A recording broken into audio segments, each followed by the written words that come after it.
What's up, my brothers and sisters? Welcome to the Fireground Fitness Podcast, where we talk about all things pertaining to life on and off the fireground. The views and the opinions expressed are those of your host and today's guest. We're speaking to Rick Bucher today. We talk about bike racing and his journey into the fire service, but we also talk about the book that he wrote, Flame and Fortune, How the Fire Service Almost Killed Me. The title tells the tale all itself and is a story worth listening to. It's a story of healing. It's a story of recovery and trauma, etc. Give it a listen. I hope you enjoy.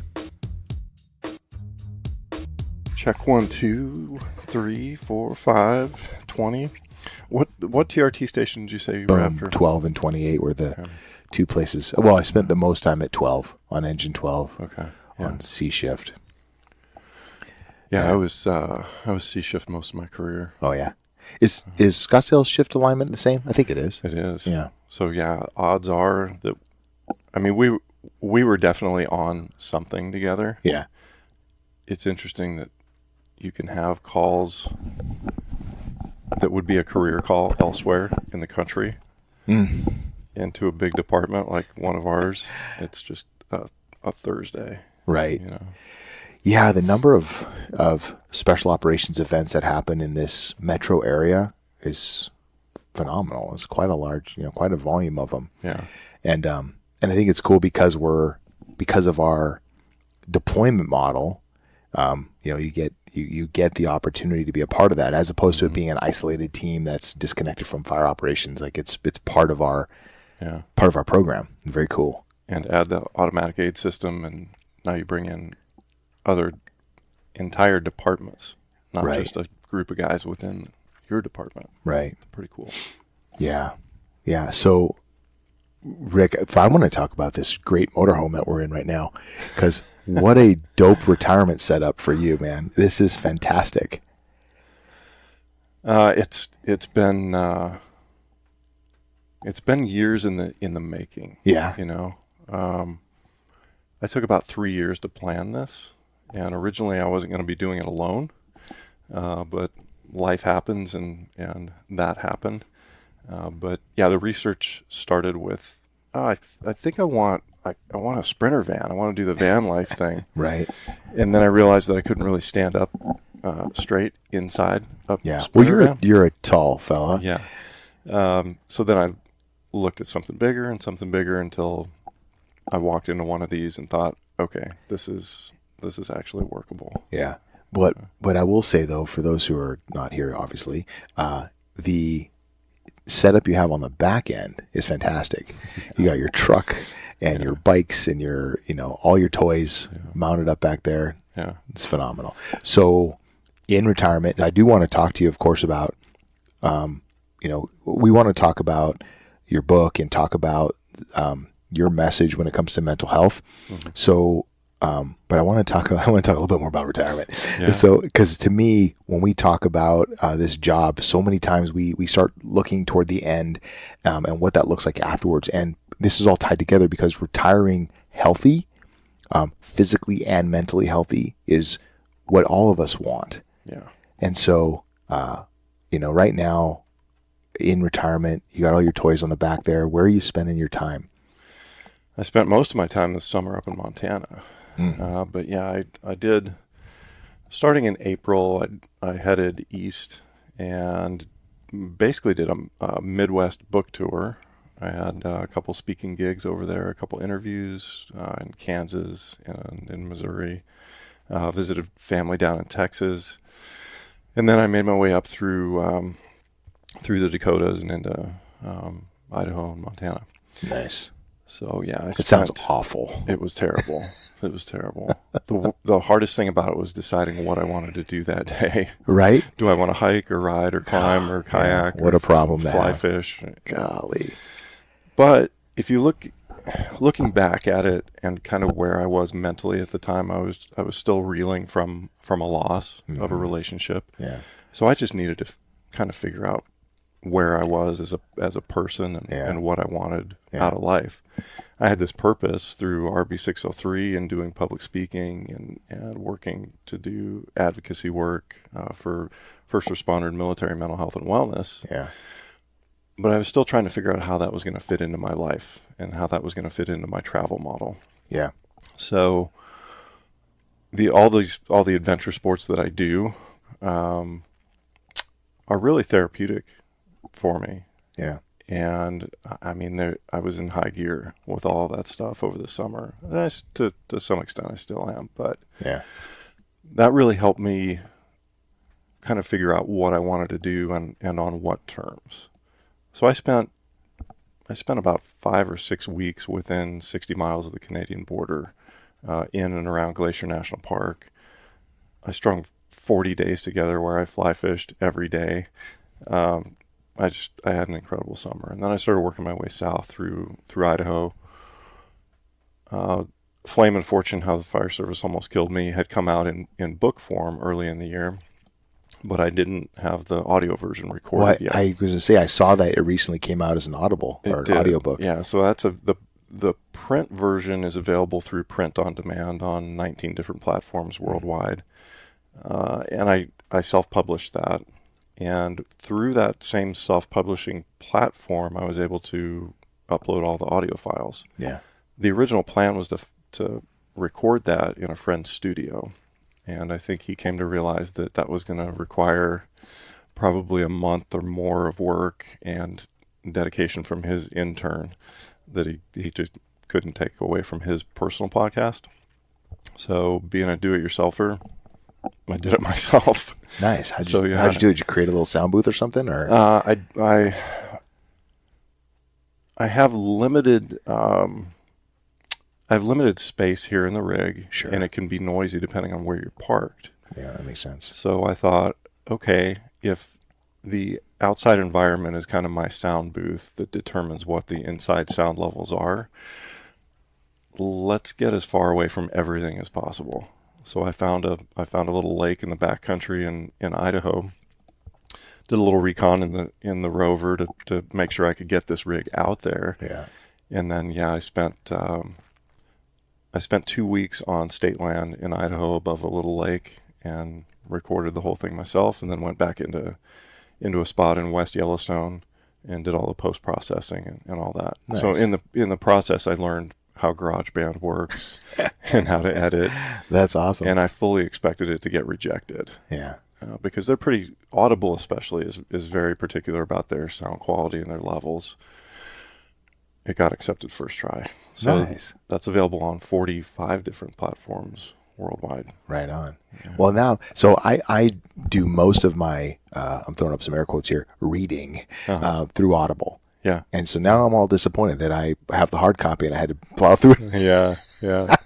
I had to labor and read when I could have just listened to your smooth voice. Nice. Unfortunately, that smooth voice got cut off in a couple chapters. There were a couple chapters that were, maybe 30 to 40 minutes long, and they got cut off to 6 minutes for whatever reason when they posted to the platforms. Oh, interesting. So I've since repaired all that, and I'm waiting for the Audible version to come back up. It should be within a couple weeks, or by the time this comes out, hopefully. Yeah, well, we'll look for it when it. This will publish in a couple weeks, and that'll be perfect timing. Yeah, perfect. So after Idaho, I made my way back down south through Wyoming. Spent about 5 weeks in southern Wyoming and kind of the northern Utah area. Visited family, and I wanted to come down and see my mom for Thanksgiving, and so I came back to the valley for that. Well, and this is the perfect time of year to be here, and this playland right here is phenomenal, and I love that we're sitting right at the base of the McDowell Mountains, and as I was driving up this morning, I'm like, what an amazing view, and I love that your rig is parked with the front windshield looking right up at that. It's phenomenal. Yeah.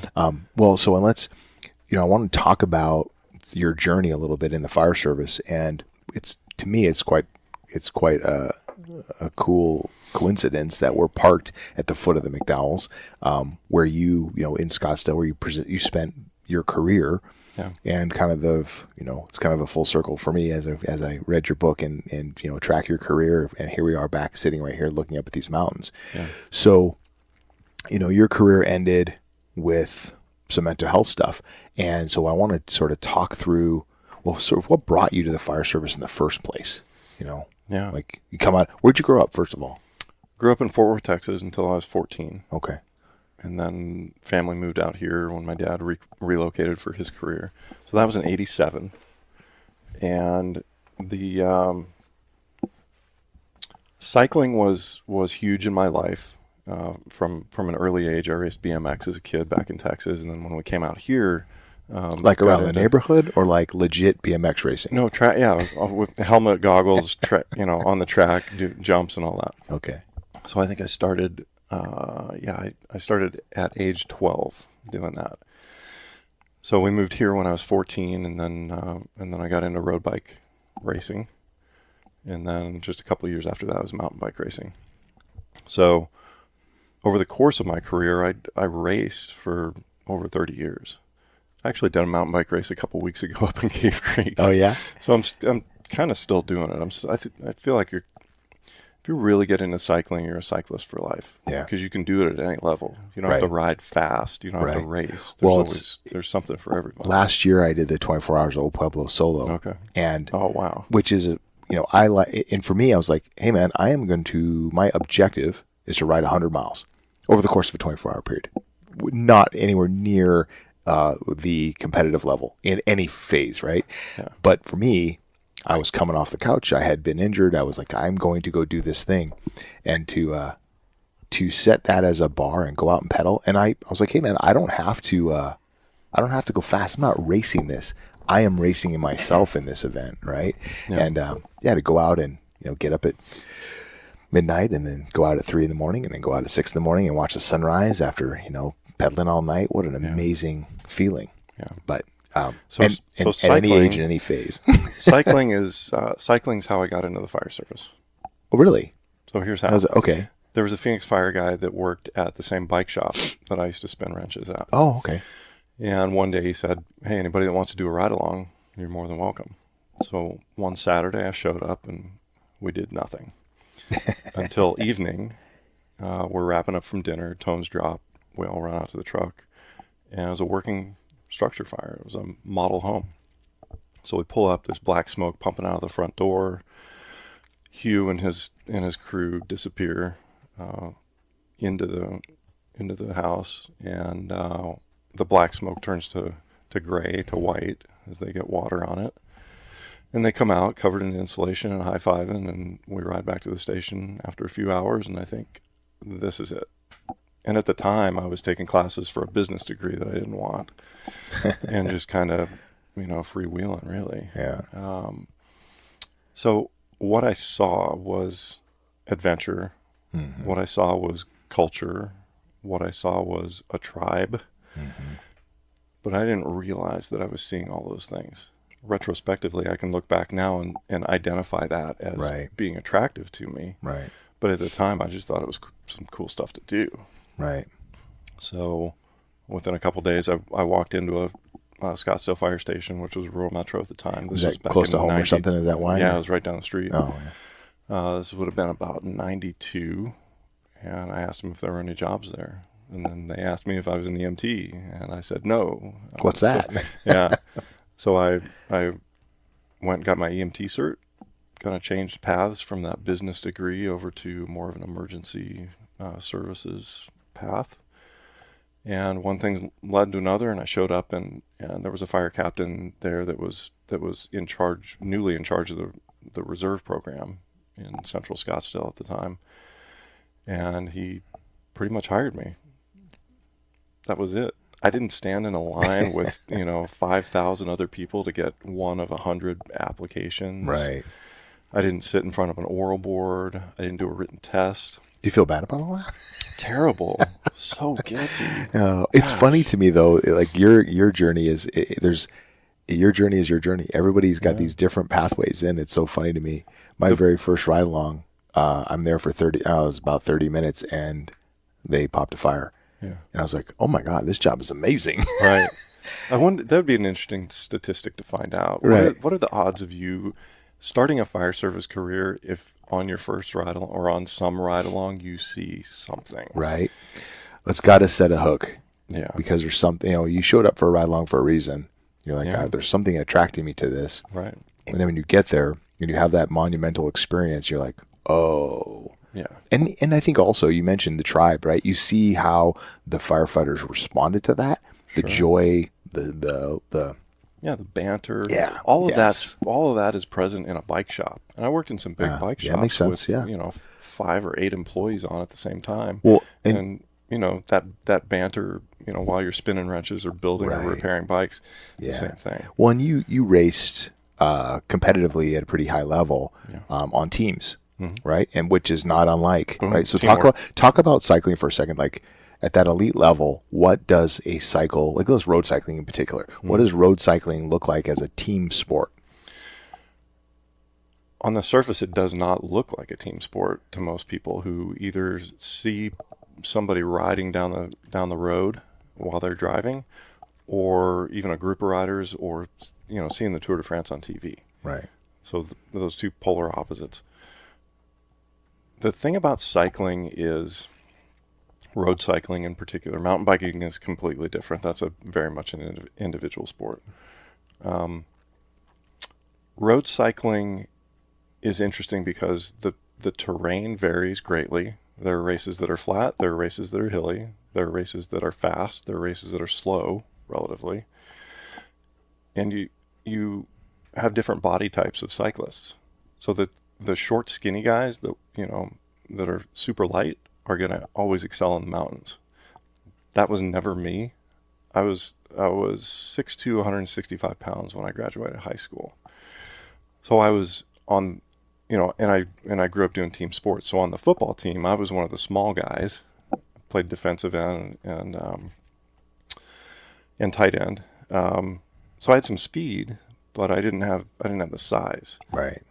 But as a cyclist, that made me a sprinter. And anything that was fast. And I would imagine BMXing, like that cadence, explosive, burst out of the gate. Right. That was me.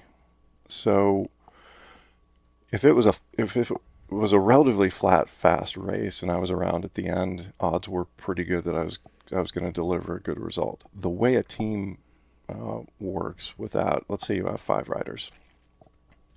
One person can win. One person is going to win. The other 4 are going to work. Right. And that means sacrificing their result for somebody else. Knowing that eventually that turn is going to come around and it'll be their turn when we're in a hilly, a hilly race or something, and now I sacrifice for a smaller guy. Right. A sprinter typically in a large group, and what I loved about sprinting was, you're doing 40 miles an hour for the last few kilometers of a road race. You're banging elbows with the guys next to you, and you're essentially in battle. But you cannot get into the front and push all that wind by yourself for the last few kilometers. Right. You need teammates in front of you, and you need organization, and you need communication within the team. And if you can line 4 guys, 4 of my teammates up who have some good guidance and leadership, and they know what to do, there's no way we're not going to deliver the goods. And I say we because it wasn't I. If I won a bike race, I took the prize money and distributed it among the guys that worked. That's how the team works. So when the time came for me to sacrifice my result for teammates in the mountains or something, you better believe I did it. And I wound up finishing off the back of the group as the price that I paid for that. Right. But I have pictures of myself coming across the finish line with my arms in the air, and teammates further back in the pack in the distance within the frame of the photo with their arms in the air, because we win as a team and we lose as a team. Yeah. And that translates to the fire service really well. Yeah. But I think the key is getting that across to new members who have never competed in anything like that, who don't have that experience to draw upon. Yeah. But so road cycling, total team sport. Yeah. Oh, that's cool. I love the idea of the going into a race knowing, hey, this race is going to have this dynamic, this type of terrain. This is going to be a perfect race for getting you to the front, right? Hey, this is going to be a sprint finish. We know that based on the dynamics, and all the other teams are trying to do the same thing, right? So there's a lot of strategy and pre-planning and preparation that goes into it. Not to mention the training and the nutrition and all the other variables that at any given day can be a train wreck. Yeah, right. Totally. So the parallels are striking. Yeah. Between that and the fire service. Yeah. Well, the only thing that surprises or that stands out to me immediately is the teamwork component is absolutely identical. The difference is on any given day, there's no peaking. There's no, hey, we put a plan together and we're going to show up at peak level. Yeah. You show up on any given day and the dynamics are what the dynamics are. You come in tired, you come in miserable, you had a tough night at home with a brand new baby or whatever the variable is, right? You show up to work and that team has to align and figure out how they're going to work for the day. Yeah. The only ideal call would be like take a TRT, you get a confined space call on the way home from confined space drill. All right, we just did this. We are dialed in. Same evolution. We know exactly where everything is on the truck. It's all ready to roll, and we'll do it. Yeah, assuming you put it away right. Right. But that never happens. Right. Well, so you have to be, that's the interesting thing in the fire service, you have to be ready for anything at any time. Yeah. That's attractive. But I think on some level, deep into a career, it becomes, it can become terrifying to some extent. When you're, I spent the last few years of my career hoping the tones never went off again. I was done. I didn't want to run calls anymore. Yeah. I didn't want to see and do all this stuff anymore. And it's because I didn't know how to take care of my mental health. Yeah. Is that, when did you recognize that? Or did you not? Did you recognize it? It was too late. Yeah. It was too late. So let's talk about your career a little bit. So you came in, you got hired on as a reserve. Yep. And how long were you a reserve before you were full-time?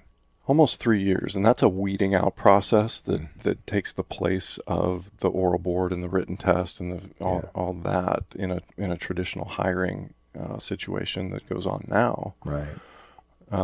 If you made it through a couple of years as a reserve, you really wanted it. Yeah. Was it like a paid on call type situation, or it was? You were not paid on call. You were paid for calls. That's what I meant. That's right. That's what I meant to say. Yeah. So if you showed up to a reserve call out, you were paid hourly, and I did. Let's see. I think I made $2.75 an hour. Nice.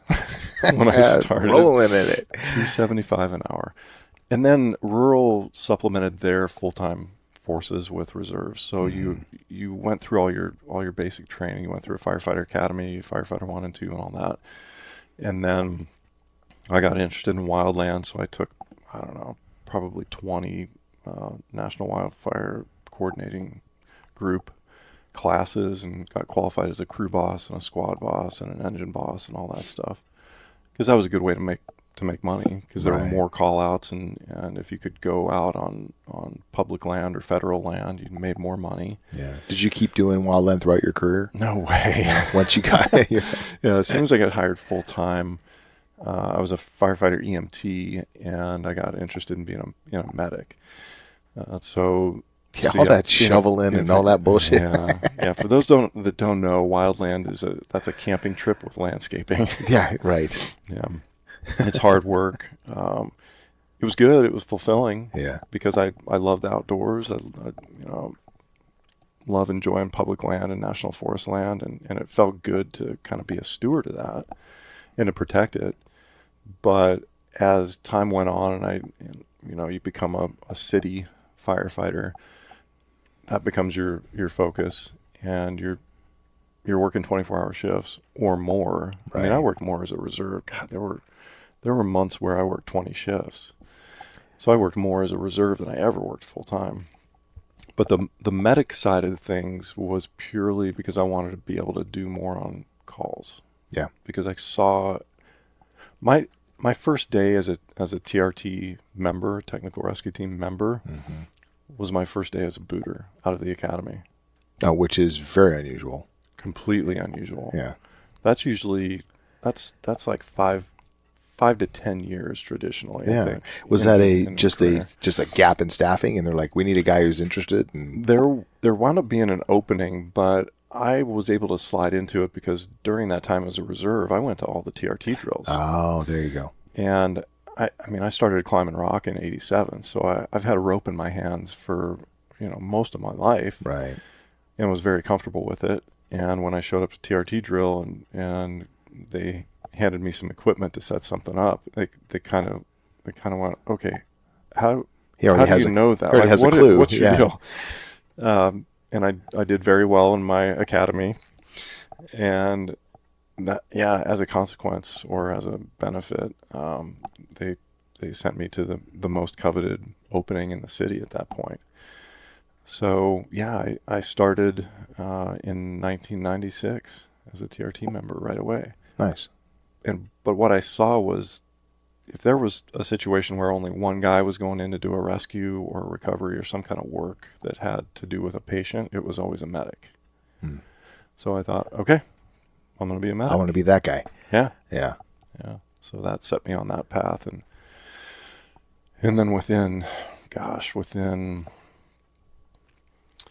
I'd say by about the year 2000, I was kind of the go-to guy. I was kind of the go-to medic on the truck. So I got to do all the cool stuff, but I had to do all the cool stuff. Right. So there's this odd tipping point in my career where it's kind of like type 2 fun. It's fun until it's not fun. Right. And then it becomes something else. I think that, I mean, I've said it in other interviews, but if it'll go to 11, I do. I do it. I take whatever it is in my life to 11, whether it's riding and racing or climbing or being a TRT medic.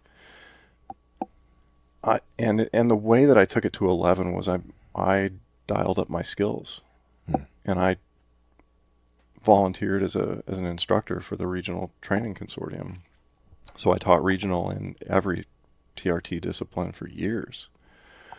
What I didn't really see was that I think part of that, at least, was looking back on calls in those disciplines that did not go well, that wound up being a body recovery instead of a rescue. Yeah.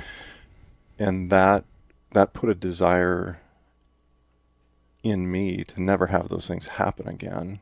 So training was a way that I thought I could solve that problem. Much the same way that if I didn't deliver the goods in a sprint in a bike race, you better believe that the next few weeks I was doing sprint workouts. Right. Because I was training to try and get a better outcome. So that translated again to the fire service. So you were, I'll just say predisposed, I guess. Your personality was, I will win this call, to use to put words in your mouth, but that's. Yeah, definitely. Yeah. And then the idea, I mean, and there's so many of our calls, we don't get to determine the outcome, right? Even our best efforts. Sure. Right? Yeah, I mean, if you start with a non-viable patient, for a code or respiratory arrest or something like that, right? No amount of magic medic skills. What about bicarb? How much bicarb? Yeah, hose them down, like soak them in bicarb, right? No amount of any of that stuff is gonna fix things that are not fixable. Yeah. Which goes into the risk management profile. Right. We'll risk a little to save a little, but we won't risk anything to save that which is already lost. Right. That didn't translate from cycling. That was purely fire service based. Yeah. Because in cycling, for a teammate, I would tear my heart out and throw it across the finish line if I thought it would help us win as a team. There's that sentiment, I think, in the fire service. We want to do good. We want to help people. We want to save lives and protect property. But we'll only do it up to a certain point, because we have to continue saving lives and protecting property. We have to run the next call. Yeah. What we don't do is take care of our mental health. Right. Well, so you're absolutely right. So go back a step though. When we talk about the win versus loss equation, right? How are we setting ourselves up for failure? In the sense that, because there's so many calls we go on where we don't control the outcome. It is what it is. Yeah. This person made some poor choices, and here they are, and we are not going to save them.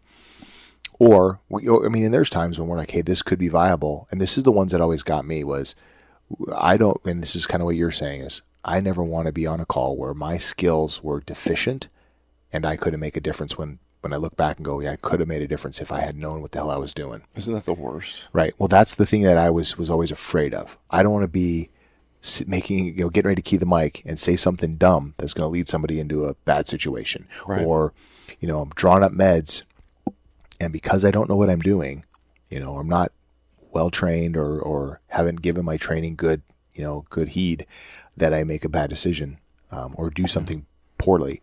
That's what scared me more than anything. And so how do you reconcile? That's why while I was riding my bike to work, Yeah. I was rehearsing on-scene reports out loud. Yeah. When I retired, I was a firefighter paramedic, but I was also an acting captain and an acting engineer, so I could do any job in any seat on the truck except for hazmat and ARF. But who wants to do that? And riding along, thinking about treatment protocols and drug doses, and just reviewing and getting myself mentally in the game and ready. Well, and those are the code save and the lost stop at just the kitchen for a fire, or a mountain rescue where you get the patient off the mountain safely and transported and treated. Those are the wins. Yeah. But the losses are the code that as a medic in your heart that you could have saved, but something went wrong. Right. Minor or major, whatever it was. And that happens. Or the working fire that you went into and it was zero visibility, and it was just a kitchen fire, but it wound up extending up into the attic, and then 20, 30 minutes into the firefight, the BC in command pulls us out because the swamp cooler is about ready to fall through the roof. That's a loss. And then when you go in to do overhaul, you find the body in the hallway. Or the mountain rescue that winds up being a body recovery instead of a rescue. Those are the losses. Yeah. And so we ask ourselves, what could we have done differently? Did our training fail us? Did we not train enough? Did we not turn the page on it? In the training manual, we miss a whole piece that we're supposed to be knowledgeable on. And so when we talk about mental health, which you're about to step into and I cut you off, how do we reconcile that? How do we do that better? It takes leadership. Yeah. So in the same way that command staff, senior staff, the fire chief are there for us with fleet support and maintenance, equipment maintenance, policies and procedures, SOGs, SOPs. You're talking sweet music to my ears, all the good stuff. Yeah. in the same way that they're there for us with all of those things, it starts from the top with mental health. And it's 2023. We're almost 2024 now. This is not a mystery.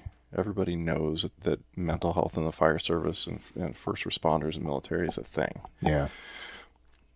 In my travels, I'm finding that there are two problems in the U.S. Yeah.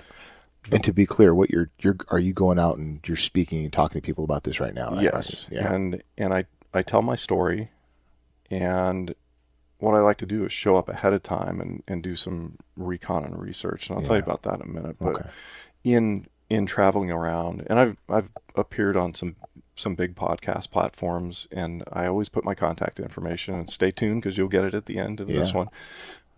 I have people reach out to me from around the country and out of the country a little bit. There's two problems, generally speaking.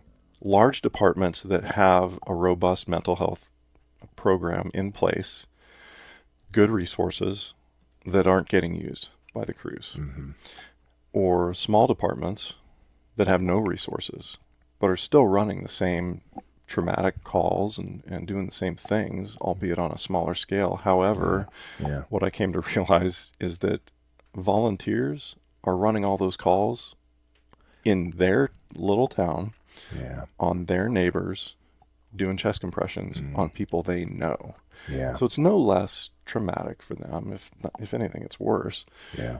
But they don't have any mental health resources. So it's one of those two things. The culture is hanging things up and people aren't stepping forward and asking for help and using the tools that are available. Right. Or the culture is stuck in neutral and they want and need help, but it's not there. Yeah. So what I hear you talking about is there's two lanes, right? There's the organizational imperative, but there's also the cultural piece. Yes. And there's two different obstacles there, right? Both are present. Right. And in every organization they're present in different ways. What do you think the cultural obstacle is?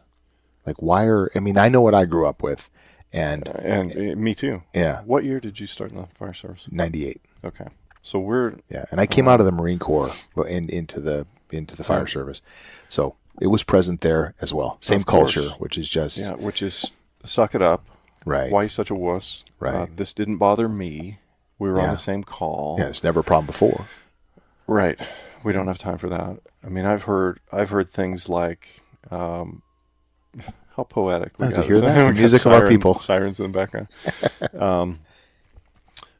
I mean, I've heard things like, check your feelings at the door.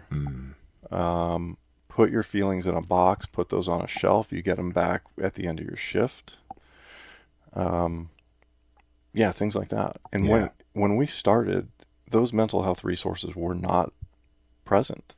If you went to get help, it was on your own dime or through your insurance, and it was not a department sponsored or sanctioned thing. Right. That care was something that you had to go outside to get. We had to do a lot of work to figure out that it was even available to you. Right. Right. Like that was, and asking that question, it takes a degree of vulnerability that is pretty damn scary. Sure. And I think I'll offer you know this. What? Even at that point, the internet was just getting going. Oh, right. You couldn't go to just Aetna Google or it. Blue Cross Blue Shield or whatever, online and enter, I'm looking for a trauma specialist or a family counselor. Right. You had to call. Right.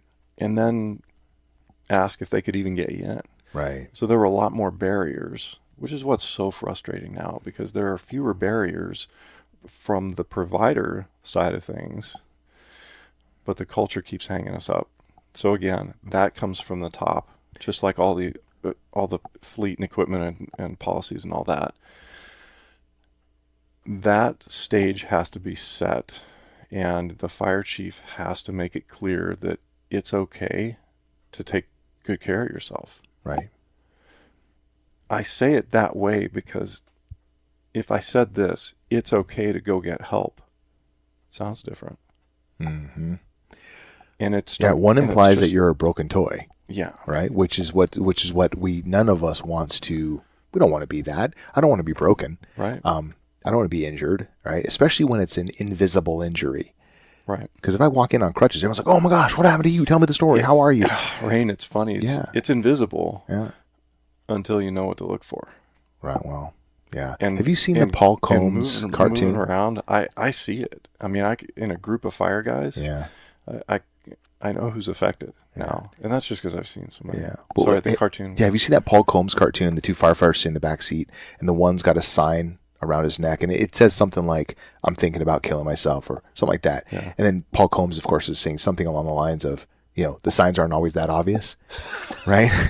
And it's so real. Yeah. Like we're sitting here going, well, if I know, like so many times, this has happened multiple times in my career. We've had guys take their own lives, and the crew surrounding them is like, dude, I thought everything was just okay.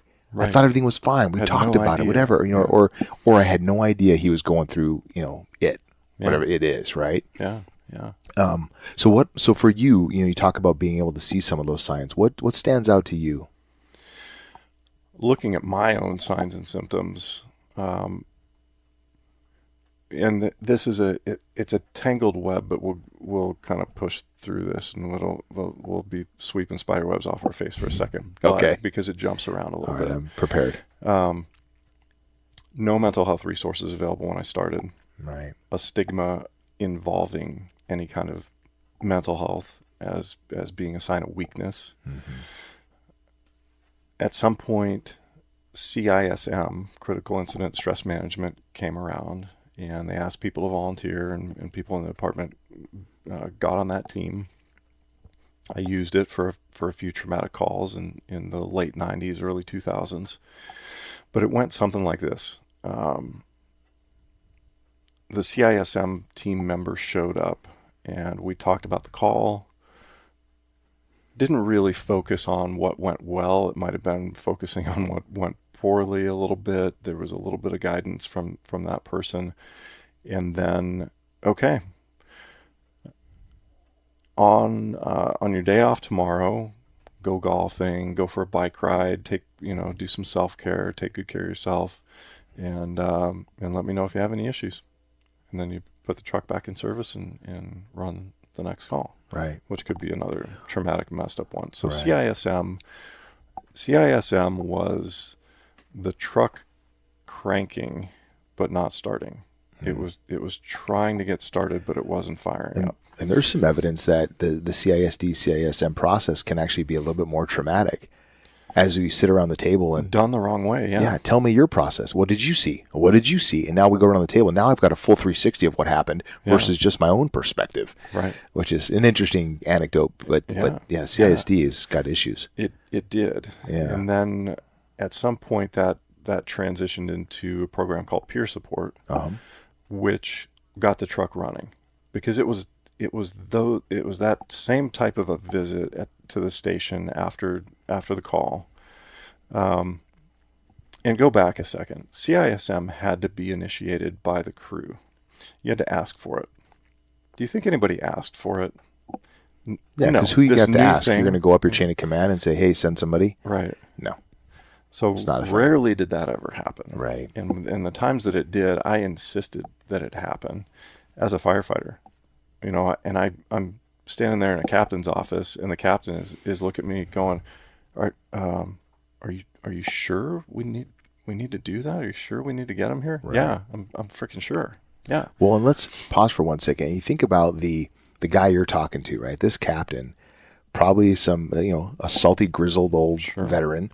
And who started in the 70s. Right. Who started in the 70s. And I think about their predecessors who were World War II veterans, right? And what was the dynamic for them? They come back from these events and they had long transition times back to the world, if you will. Yeah. So they're processing, and they're like, hey, man, they're they have built this coping mechanisms, and they had this transition time back from these events. And so I think about some of these guys and they're like, I've never had these problems. What's changed? Well, What's changed? Call volumes increased. The societal pressures have changed. Like the dynamics in our communities have changed. Oh, yeah. All that stuff, it has an effect. So the job has evolved into something totally different. We're running more EMS than our predecessors ever did.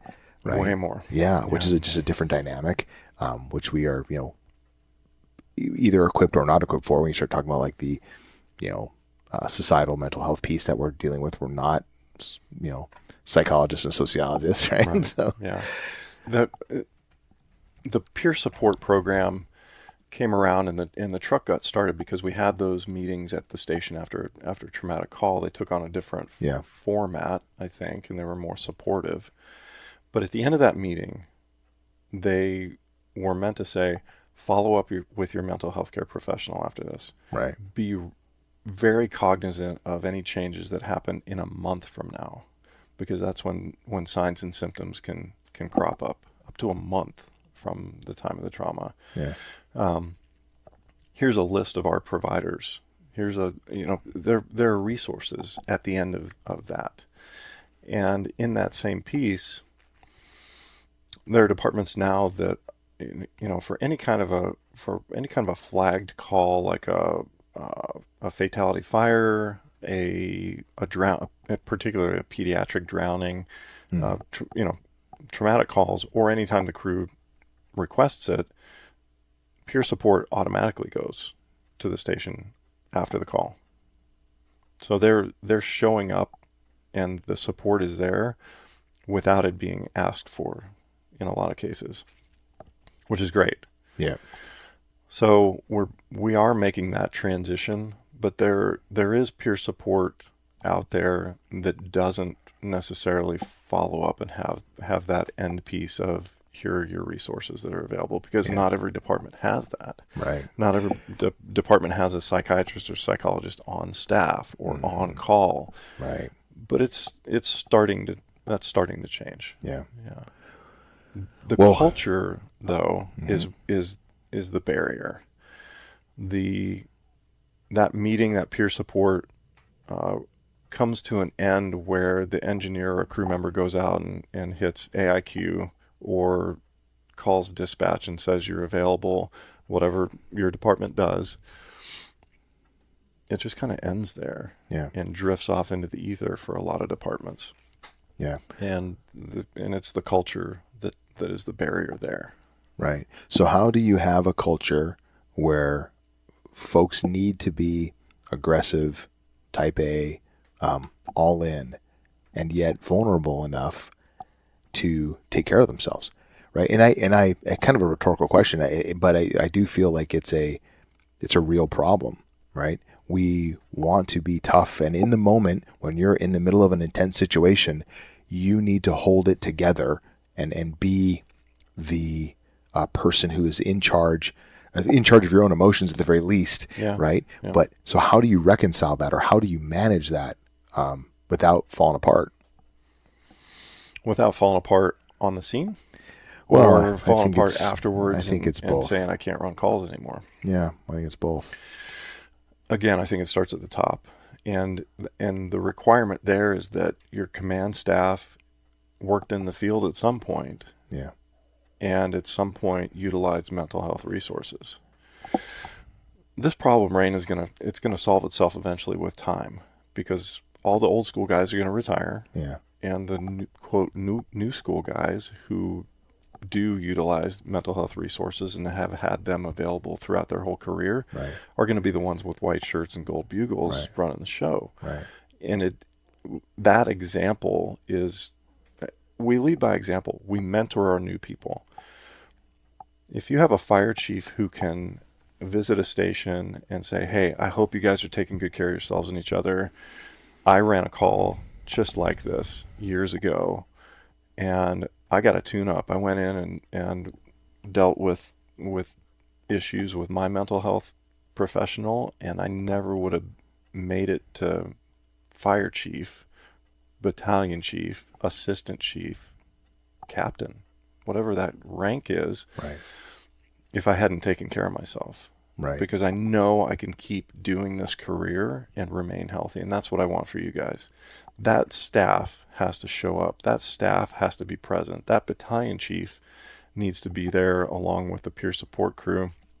They were on the same call.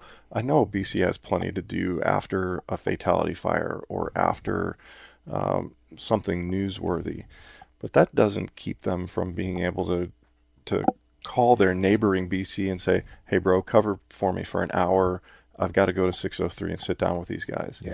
And then when he sits down with those guys and gals, I say guys figuratively, sits down with those guys, says, hey, I am super proud of the way you handled yourselves today, regardless of the outcome.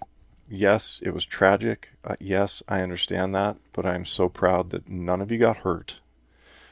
You provided great service. It looked amazing from the outside. Don't be too hard on yourselves. But I know you're going to be, because I know how I felt when that same exact thing happened. I'm here with you, and I'm here for you. Use your resources. They're available. Yeah. That's all it takes. But getting past that, getting that difficult conversation started, and I guarantee you there are BCs out there that if they said exactly what I said to one of their crews, they would have tears in their eyes. That's okay to do. Be human. Show empathy.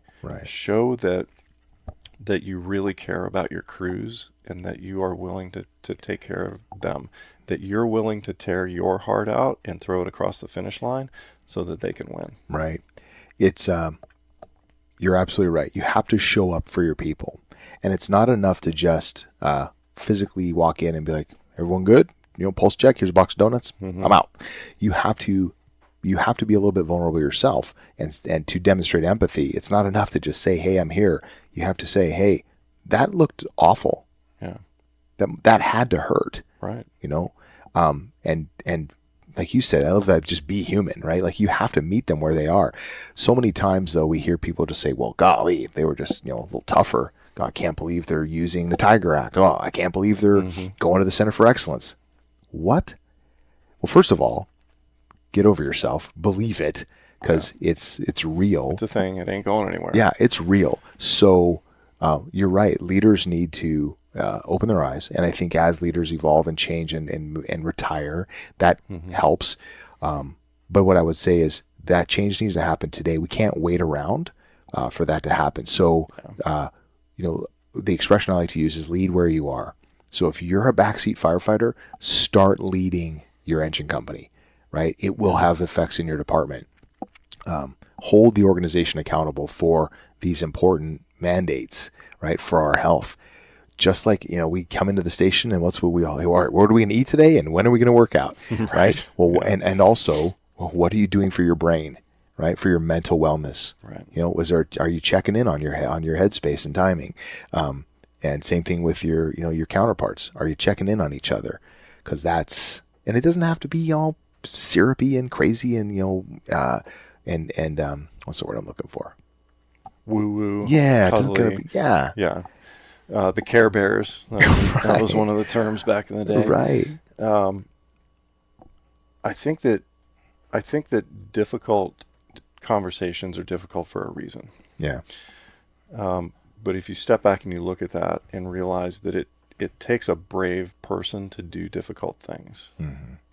There's nothing cowardly about asking a crew member to come in to the captain's office and close the door, or asking to go into the captain's office with the captain and close the door and have a conversation. That's bravery. That takes guts. And for all of those things that we just talked about for the last 20 minutes, that kind of sums up the cultural hurdles. Yeah. That's what's going on. Well, and I want to, but it's going to solve itself in maybe 10 years, but we're going to lose people to suicide or just living really poorly between now and then. And we don't have that time to waste. Right. Well, this takes me right back to the beginning of our conversation, which is I want my brothers and sisters on this job, wherever you are, to retire fully intact. Yeah. Physically, mentally, emotionally, and that takes changing the paradigm today. You can't wait for some chief to retire. Fuck that guy, right? We got to change it today. Right. And, I'm in my mind, I'm reflecting back on your story, and we didn't really unpack your story all the way. Yeah, we'll get there. But I would That'll be a big batch of spider webs. Yeah, but I want you. So you come from a place of deep, intimate knowledge, because you were, you attempted to take your life. Yeah. So you ran a crap ton of calls. They were awful. Blah blah blah. But when you reflect back on that, what was it that led you to that point, or the culmination of all that? Tell me a little bit about that. I've used this analogy a lot to describe my state at that point. Picture a Toyota Hilux or Toyota pickup somewhere in India, and it's loaded with 10 people. It's pulling a cart behind it. It's got a chicken coop and 3 goats in the bed. It's just piled high. The suspension is completely compressed. Tires are bulging. And a bird flies over, and a single feather falls out of that bird, lands on top. The whole thing collapses. Mm. That was me in 2019. On September 12th of 2019, I killed myself. And I say I killed myself because I did. I was rescued. I had been running. I had been running at a very high level on the TRT team for a very long time.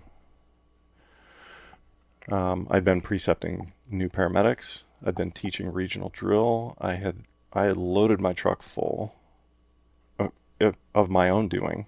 Yeah. But I also ran all the normal traumatic stuff that a normal fire truck runs. Multiple loss. Still got your day job. And all that, yeah. Yeah. A little thing in my personal life went off, and that was the feather. And if I wasn't a firefighter, it wouldn't have been a significant event even, or a significant conversation. But because the truck was loaded full, it all fell apart. So I checked into a luxury hotel room in Scottsdale and administered a massive overdose of narcotics.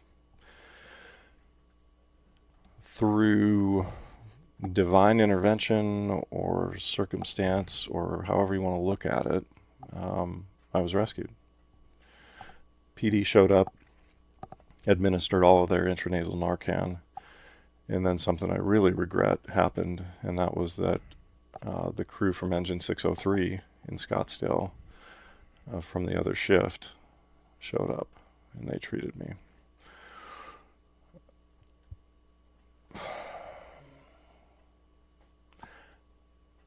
On the one hand, I'm very glad it was them, because obviously they did a great job. I can still do math and remember my name. But that's one of the greatest regrets that I have in all of my days was putting that on them through that. Yeah. I spent a week in the ICU. I was in a medically induced coma for a few days. They were trying to extubate me, but I couldn't breathe on my own. Finally, they did that, and it worked. And I recovered for a few more days, and one of our union officers walked in and said, "Hey, man, there's a place in Maryland called the IFF Center of Excellence. You want to go?" And I said, "Yeah." "Can we go now?" Dude, I didn't know, like, if you had handed me a map of the United States, I could have pointed to the East Coast to know where Maryland was, but I didn't,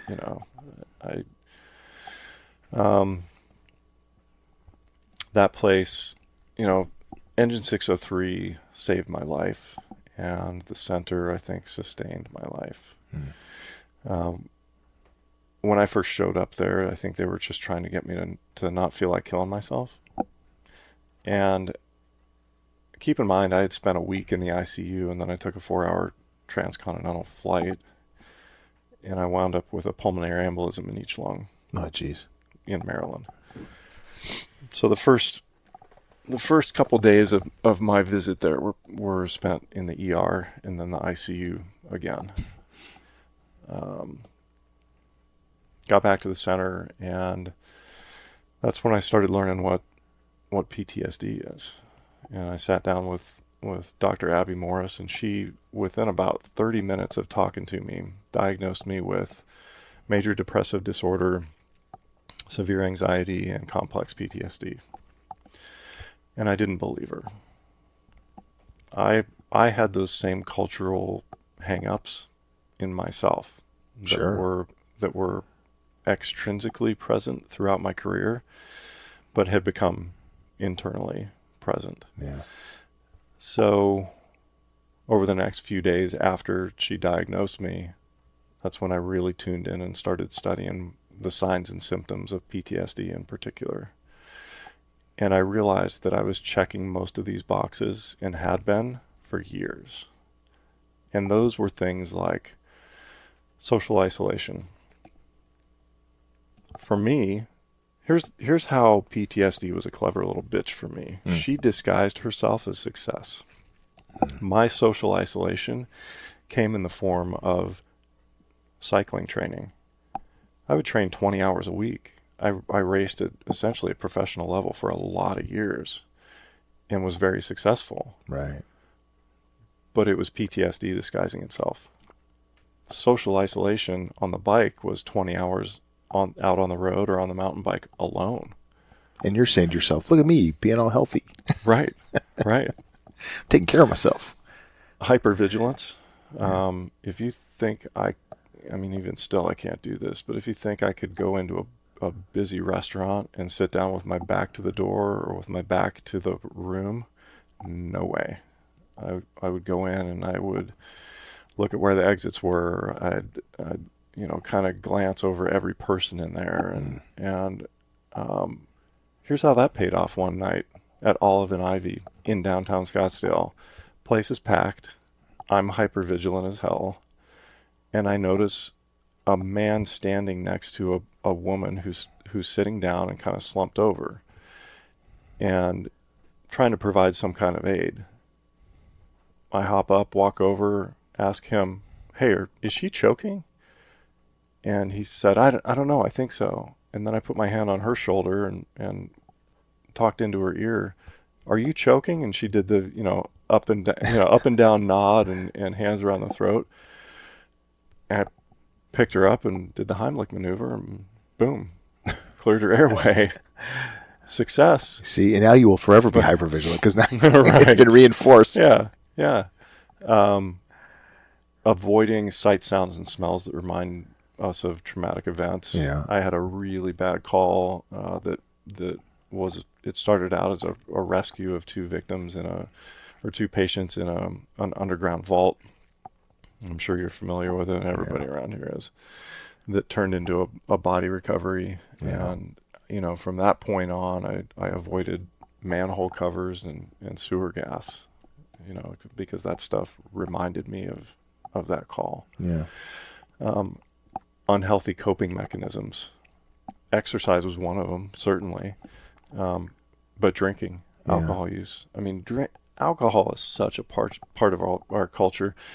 When we celebrate a promotion or a wedding or anything, we drink. Right. When we mourn at a funeral or some kind of loss, we drink. When we're happy, we drink. When we're sad, we drink. It's in there in American culture, but it's really in there with fire culture. Yeah. Risk-taking behavior. I raced motorcycles for 6 years. That was risky. There were years where I never wanted to crash, but there were years where I didn't give a shit if I did crash. I just wanted to go as fast as I possibly could. And with that came a lot of success again. I was successful at that. All these things and more. I realized, I've been doing that for a long, long time, and I never thought it was this.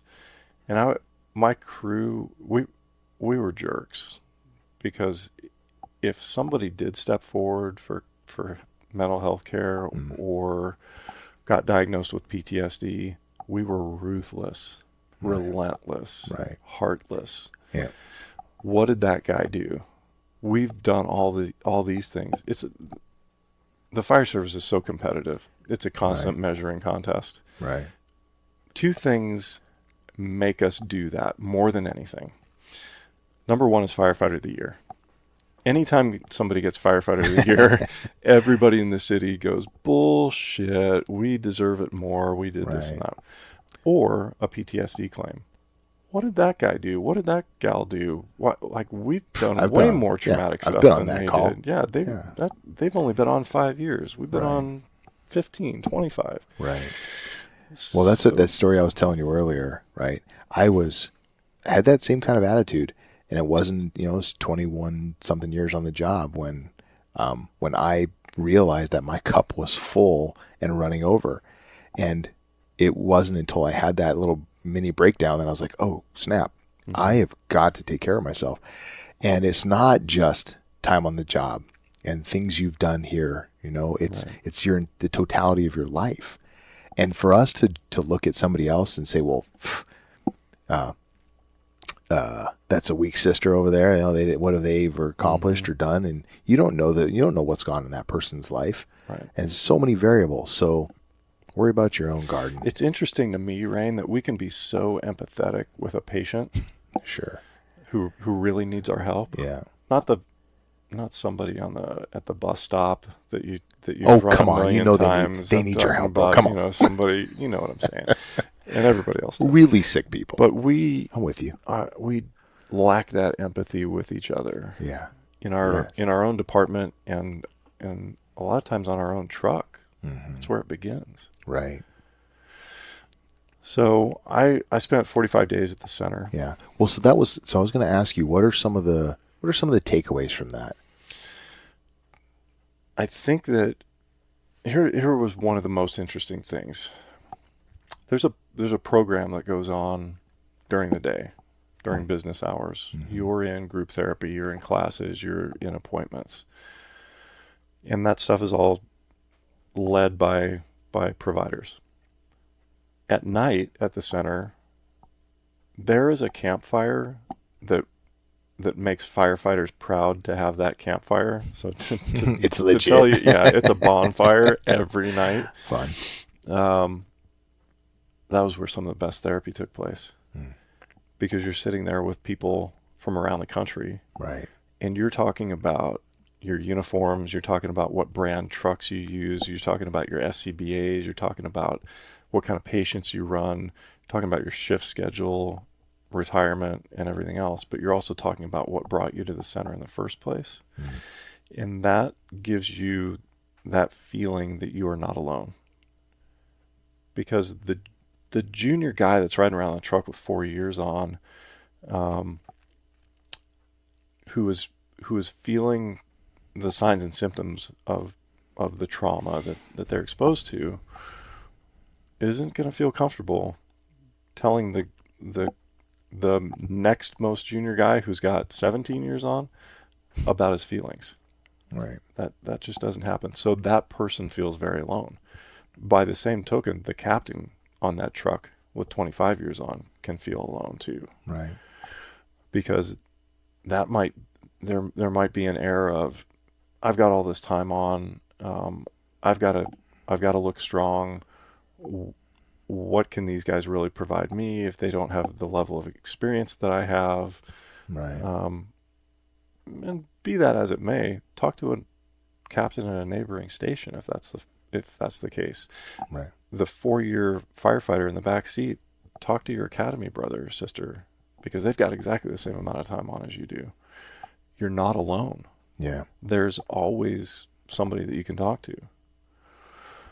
So around the bonfire, you got that feeling of tribe, you got that feeling of team, you got that feeling of community, and that feeling that you were not alone. What I did in the state that I was in, it took a little while, but I realized, dude, when I first went there, I thought I was going back to the truck. Yeah. Once I realized the state that I was truly in, I came to understand that no, Right. Not only should I not go back to the truck, but I can't go back to the truck because it literally almost killed me. Yeah. Which is, I mean, that's the genesis of the subtitle for the book, How the Fire Service Almost Killed Me. But I left there with an understanding of what I had going on, and I left there with a treatment plan. And when I got back to the Valley, I got hooked up with an amazing psychologist, Jennifer Cooper with Public Safety Crisis Solutions, and an amazing psychiatrist by the name of Adnan Saljo, who was with Community Bridges at that point. And they had just started a first responder program, and I was actually the first patient for this specialized portion of Community Bridges. So I had a support team there. I had a treatment team there, but I also had all the guys from the center who I still keep in touch with some of those people. At some point when I was probably in the middle of my career, people started saying, dude, you should write a book. I had a rock climbing fall in 2003 and broke my back in 2 places. I was super fit, and I came back, got back on the truck. Right. I had a near fatal motorcycle racing accident at Firebird Raceway as a motorcycle road racer in '09, mid-shaft femur fracture, ankle fracture, and 2 vertebrae in my neck. Came back, got back on the truck. That was when people started saying, dude, what the hell? And of you course, should write a book. Well, and of course you're thinking at the Center of Excellence, well, I'm going back on the truck. Yeah. Because this is just another wicket, another injury. I'll be fine. Going back. I almost died a couple times, Yeah. or almost didn't walk a couple times. Right. I'll be fine because I've always come back. So what would you say to, would you say anything to 18-year-old Rick and be like, hey, bro, here's some things you need to tweak today? What would you say to him? I would tell him, you're going to make mistakes in your life, and you have a choice. You can either learn from them, or you can keep making them. Making those mistakes does not make you a bad person. Not learning from them doesn't even really make you a bad person. Just makes you a little ignorant and prone to make them again. I would definitely tell him that he needs to take good care of himself if he's going to make it out of life with a really good story to tell. Because if you don't, it's not going to go well. Yeah. Those stories are going to be bad stories. They're not going to be how you recovered from a rock climbing fall or a motorcycle accident. They're going to be how you wound up in jail with your 3rd DUI, how your 4th marriage failed, or anything else. That's the difference. I think you've got to take care of yourself, and we have to take care of each other in the fire service. So for the young, for anybody who's sitting here right now saying, I think I'm good, how do you suggest they start taking care of themselves? What does that look like? It looks like maintenance instead of repair. When you buy a car, there's a warranty, but that's for when shit breaks. Then you take it back and you go, okay, fix it. We don't get a warranty. When something breaks on us, and I've been banged up plenty and all about this. Repaired under warranty, but for the typical firefighter, the typical first responder, the typical military member that might be listening to this, if you start your career with a maintenance program in place from the beginning, you might not need the warranty program as much. You might not have to lean on that as much to fix injuries if you just take care of yourself. And what I mean by that is you don't have to have a mental health issue. You don't have to be diagnosed with a mental health condition to secure care from a provider in the form of a counselor or a psychologist. Right. Doing that is a form of strength. That's like sitting here. You've seen the rig. You know what I drive. I like nice things. I like nice things, but I like my things nice. So I take care of those nice things with maintenance and proper operation. Right. It's no different with your mental health. So from the very beginning, first responders and military members need to have the resources available to them, first of all, and need to understand that going in for regular maintenance or a tune-up is not a sign of weakness. It's not a sign that anything's wrong. It's a sign of strength, and it's a sign of wanting to continue to have the same amount of excitement and enthusiasm and empathy and adventure when the tones go off 24 years into your career as you did 24 hours into your career. That's the difference. And when you take good care of yourself, I really think that's possible. I've been doing cool shit all summer. It's undeniable. I would rather be riding around on a helicopter right now riding the hoist cable out of Firebird 10 up in those mountains behind me, Right. pulling off a rescue. But I can't, because I didn't have the resources, and then when I did, I didn't use them. Yeah. Well, I think that's great advice, man. And let's talk a little bit about your project RB603, Yeah. and what that looks like. And then I want to ask you some rapid fire questions, and we'll pull it to a close. Cool. So tell me about that project. What are you out doing? And it started with the book, and the book started with the journal that I was handed at the Center of Excellence. They hand you an empty composition book, and I'm like, what is this for? And they said, well, you should start journaling. And a few days in, I started, and I think I wrote about the first 4 or 5 chapters in the book at the center. And then when I got back, it was a 3-year project, and I got hung up on some chapters that were very difficult to write, because it was therapeutic and cathartic and healthy, because I took on writing in a careful and calculated way, because I very easily could have been traumatic to me again, because I was going into great detail on a lot of things. And I wrote the book kind of as a ride along. There are chapters where I talk about the fire service in general, or my personal life and events that are happening. And then the next chapter is a call. The tones dropped for a drowning in Phoenix, and we responded. So I take the reader through that. You get to run a call, and then the next chapter, we're talking about other eating things. cold chow, because Exactly. Yeah. So, yeah, I finally did write the book. I published it this year, but that wasn't enough. I needed to take it to 11. So I decided that I wanted to tell my story. And when I got to the point where I could tell my story without breaking down, I knew that it was time to do it. And that took a few tries. I've always listened to podcasts and audiobooks, and with all my time that I spent on 2 wheels, I listen to stuff. So I reached out to some big podcasts, and I thought, what's the worst they could do? Just say no. A few of them said yes, and I flew to go record a few of them. Yeah.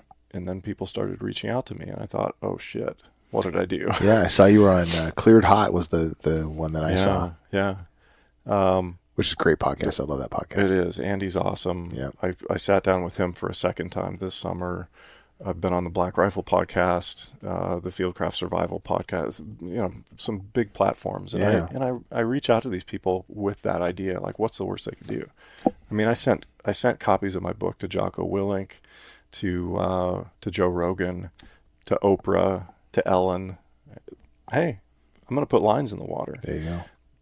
Because the story's got to get out. So when I thought, oh shit, what did I do? I thought, oh shit, what am I going to do? And that is tell this story in front of as many people as I can, in order to show people that they're not alone in this, to show people that it's okay to step forward and ask for help, and to eliminate the stigma involved with doing so. Right. So yeah, earlier this year, on April 25th of this year, I drove out of Scottsdale east, did a Midwest book tour, and then worked my way north, and spent time up in Montana, Idaho, Wyoming, and now I'm kind of at the end of the loop. I've done 15 states so far, and I've spoken to everything from a small group of people around a campfire at a guest ranch, to standing on stages with a microphone in my hand, to military and other audiences, and everything in between. And I love them all. And I can do it now. I still have PTSD, anxiety, and depression, but I'm equipped with tools to cope with it now. Right. And the fact that you recognize it is a huge win. That's it's a huge win in that process. If you're sitting here thinking, I'm good to go, you're setting yourself up for failure. Yeah. So that's huge. Where but can that's folks... not to say, no, go ahead, so 2 things. Yeah. That's not to say that everybody is broken. Right. And it's definitely not to say this. When I show up to speak, I'm not there to tell everybody that they need to medical out, or they need to go sit before a medical board with the military. That's, like I said, I would rather be running calls right now. my message is to take care of yourselves so that you can serve a full career and make it to retirement. Here's two sad stats. We lose more firefighters every year to suicide than we do to line of duty death. And there's another stat, I forget, it just got updated, but there's a very short amount of time that first responders live after retirement. So we might make it to retirement, but we don't enjoy retirement for very long, because we don't survive. So that's the message. One of my taglines is I'm smashing the stigma one story at a time. All right, love it. Where would folks find you on social media and everything is linked? If you go to rb603.net, everything is on there. Links to the book, links to podcast interviews, YouTube episodes that I've done, and social media links. It's all there. rb603.net. Okay. All right, Rick, let me close out with a couple rapid fire questions. Yeah. And just short answer, what first comes to your mind. Favorite place to ride your mountain bike?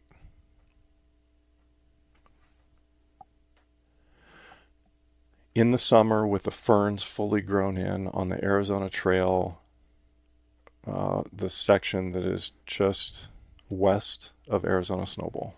Nice. Best route you've ever rock climbed? Or favorite, I guess.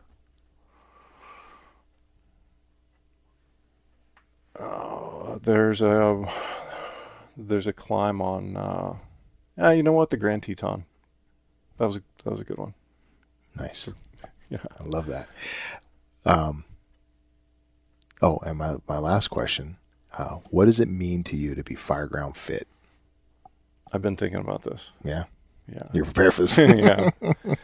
It's a physical and a mental thing. Yeah. You know, if you're fit to be on the fireground, you're safe. Number one. That's always first. We all know that in the fire service. Safety is the first consideration. And that's safety for yourself, safety for your crew, and safety for the people that you're hopefully helping. You've got to be physically fit. And that's taken on a different shape, literally, since we started.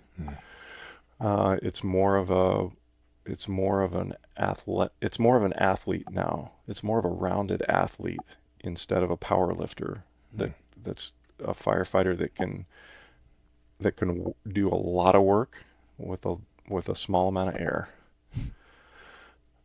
But it's also mental preparation, because not only do you have to be able to keep your shit together mentally in order to open up the tunnel vision that you have as a booter, in order to see the things that are dangerous and the fire behavior that can get you. You've got to be mentally fit to take care of yourself afterwards and to take care of each other after the call. It's a package deal. Fireground fitness is your health, it's your training, it's your experience, it's everything about you as a firefighter, and it all matters. Amen. Rick, thank you for sharing your message, having the courage to share and be vulnerable with people, because your message matters, and frankly, it will save firefighter lives. So thank you for doing that. And it'll save the lives of Leo and military and anybody who's listening to this who, the life is fucking hard, and you don't have to be a firefighter to get piled on by life. So thank you for sharing that message, Rick. I really appreciate you. Where does this travel machine go next? I set the ambitious goal of skiing 100 days this season. So I'm gonna start skiing next week. But having said that, if anybody listening would like to have me come and appear and speak, or just visit at their department or their organization, it doesn't have to be first responder or military related. It can be a company. It could be anything. I will tell my story. If you think it'll help your people and help you take on a strong leadership position and show that you care about your people, reach out to me and let's get together. Right on. Thanks, Rick. Thank you. that's all we have for today, folks. Thank you for tuning in. Special thanks to Rick for sharing his time and talents. And if you are enjoying the Fireground Fitness podcast, get on over to whatever platform you like to listen on. Subscribe. This podcast will drop in the middle of the night. Also, get on over to Apple Podcasts, rate and review the podcast. This puts it in front of other audiences, and that is good. So, take the lessons you've gleaned here today, figure out a way that you can make yourself healthier, improve your mental clarity, your wellness, etc., and go on, get after it.